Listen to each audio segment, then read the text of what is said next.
SHG group आनुकूल्य गोरामाटी panchayat ठारे धान मंडी उद्घाटन।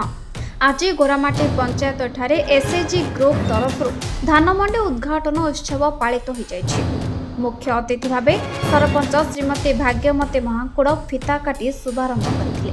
से कहिथिले जे चाषी माने जेभଳି सुविधा और सहजरे समानक धान आनी मंडी रे बिक्री करि परिबे सेनी सरकार सबुबेले उद्यम जारी रखिछन्ति। सभा परिचालना करथिले भगवती बारिक, तारामणि बेहेरा, एक्स सरपंच गणेश प्रसाद मल्लिक सभा को त्वरान्वित करथिले। 247 जन चाषी पंजीकरण करिसंति। शेषरे धन्यवाद प्रदान करथिले सुरेंद्र खुंटिया।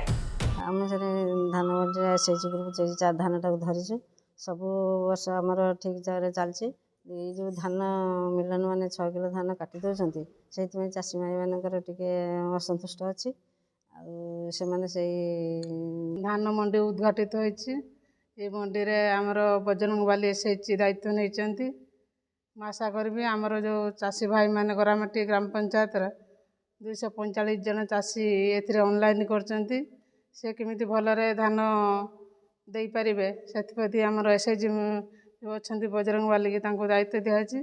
आशा करी से भलरे केमिति धान दे ये जो 6 किलो कटाई लोक मानकर अभियोग थिला से विषय में आम कथा एथर तो धानर बहुत क्वालिटी भी भल अच्छी। आम आशा करूँ जमी से 6 किलो जो धान कटुला से न कटो। ग्राम पंचायत 245 एथर ऑनलाइन होती।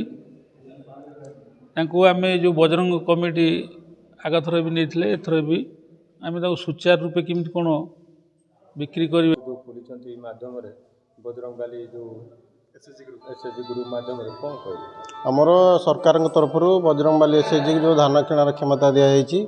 विगत 2 वर्ष हम आम जो एसएचजी बजरंग बाली एसएचजी बहुत भल भाव धान कि छड़ा आमर एथरिक धानर परिमाण भी बहुत कम अच्छी। छड़ा धानर क्वालिटी बहुत भल अच्छी।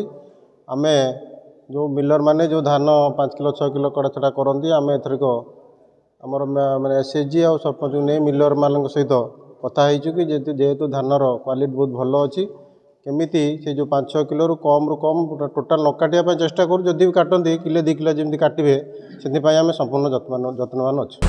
भद्रकपुर पुनील कुमार सामंत रिपोर्ट संपूर्ण मीडिया।